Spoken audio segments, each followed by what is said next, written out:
right.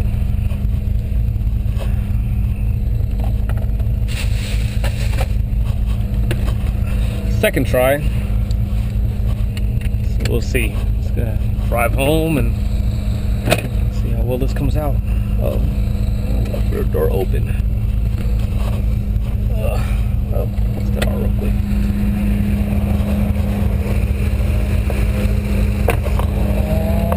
All right, there we go.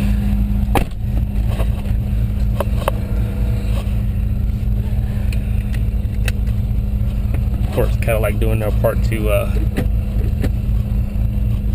remind stupid people like me that the doors are open.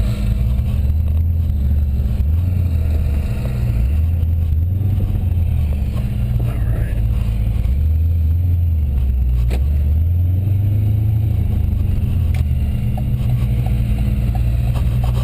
And as usual, I'm probably going to get a bunch of crazy looks, but whatever.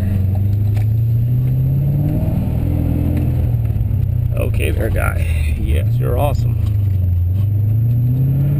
All right.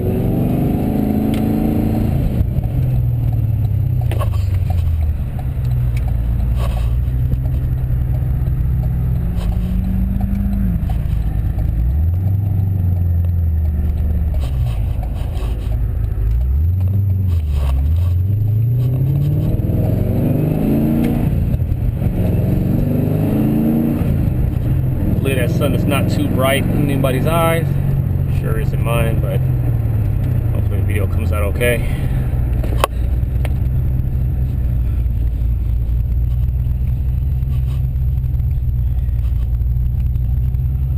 I guess while we wait, we could talk about this car, 2004 Cadillac CTSV. Father of 3, husband. So I got kids, I got a family, so you know, of course we all wanted Corvettes, and I wanted one. May still get one, who knows, but I'm really happy with this car. I've had it for about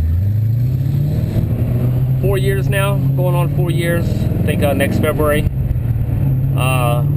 And I have no regrets with it. I mean, of course, just like with any other car, or any car for that matter, you know, you're gonna have your weak points, downsides, whatever the case may be. And this car certainly has had its weak points that I've addressed most of them. One being the shifter. The stock shifter is pretty trash in this car, but went ahead and got that taken care of. But other than that, I mean, it's a really good car. I really love it. I've tracked it earlier this year at COTA, and of course there's somebody here with a Grand Cherokee trying to flex, but oh well. Oh, he wants to turn. Wow. Okay, here we go. No, he's not going to turn. Oh, he is going to turn. All right. Well, it should be entertaining. He's going to go straight. Anyhow. I actually like those things. Those are a version SRT8, I think. Yeah, those things are actually pretty quick. Anyhow, again, back to the CTSV. I really love this thing, man. It's everything that I need out of a car. The practicality, quick enough for me. Not the fastest thing on the road, but definitely quick enough for me though. As well as demonstrate.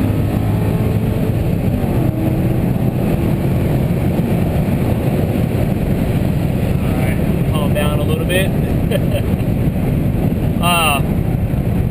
But yes, practical, can be efficient if you need it to be. Well, these windows, a little bit of, you know, and like I said, it's had its issues. You know, most notably, everybody knows about the first gen CTSV diffs being glass or whatnot. And you know, knock on wood, luckily I've been lucky. My diff is still in one piece. Now I don't drag race the car. I don't launch the car so much. I can probably count on one hand how many times I've actually launched the car. My goal with this car was to be a comfortable street car, but also a car that I can occasionally do a track day or two with, maybe, you know, once or twice a year. nothing crazy. I would love to get like maybe a blown up CTSV and just completely gut it and just make it super light, and then it would just be a full-on race car or whatnot. But at this point, it's still very comfortable.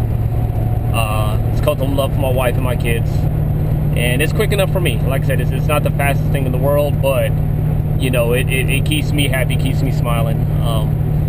What I've done to the car, engine wise, basically is headers, long tube headers, that is, pace setter, cheap, $200 headers. Got to upgrade those soon. TSV228R, very happy with that. I know everybody says you can go with the bigger cam. I really love the response with this cam. It's really good. It's really nice. The car, like I said, it's been tuned with this cam and basic bolt-ons. I don't really consider the exhaust being like an upgrade. Maybe for sound, when I bought this car, the stock exhaust was pretty hacked up. So I bit the bullet and, I bought a whole Magnaflow catback exhaust with built-in X-pipe. And I'm really happy with that. Caught it on sale, I don't know, 3 years ago when I first got the car. About $600. I imagine they're about $1,000 now. But other than that, I mean, like I said, going back to that diff, I have a diff brace on it from Gen 1V. Mark Woodruff's a local guy on the CTSV1 boards on Facebook. He makes a pretty good product, top of the line product, and I'm very happy with it. Again, I'm not making any real power like some of the other V1 family guys may be making 500-600 horsepower. I'm probably at a neighborhood of 400, so nothing crazy, but just the practicality of the car is amazing.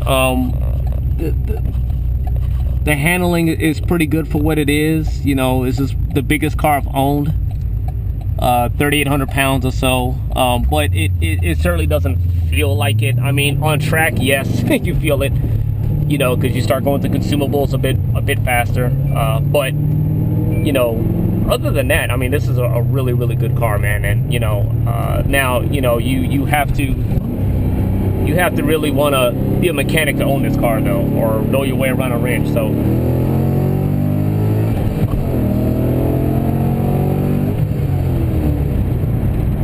and yeah, I need rotors, so you can see.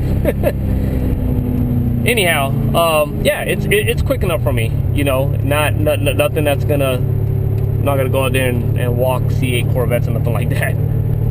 But it's quick enough for me. It gets the job done. But yeah, our drive is just about done. I figured that we're not too bored. It'd be a little entertaining.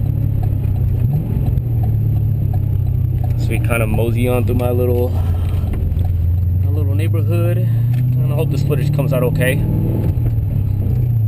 But yeah, I mean, I have no complaints. This is my first V8 car. Relatively kind of new to rear-wheel drive. I've had BMWs in the past. Obviously didn't make this kind of power, old E30s, E36s. And if there's anything I can compare this to, it really feels like a really big BMW. It is very controllable when the tail end steps out, and I do drive it in competitive driving mode. I'm not brave enough yet to turn everything off unless I want to do something like stupid.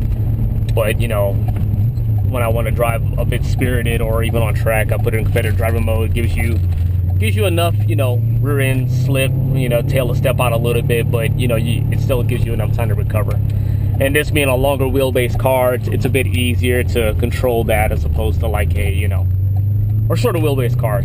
So I mean, this car has really good balance, really good handling, really good brakes. Quick enough for me. And yeah, I hope that this video was somewhat okay. Again, I'm kind of relatively new to this. Gonna open up this garage right quick. Oh boy. And so we're gonna go to put this car away, and we're gonna have to hop out and put some gas in the beater and drive a 2000 Toyota Camry too, V6 manual, and probably one of the best beaters you could ever own. And that definitely does keep miles off of this car and wear and tear, because when I do drive it, I tend to drive it pretty hard. But you know, I've done a lot of things to this car that allows me to do that. And yeah, I'm really happy with it. So, all right, well, you guys have a good one.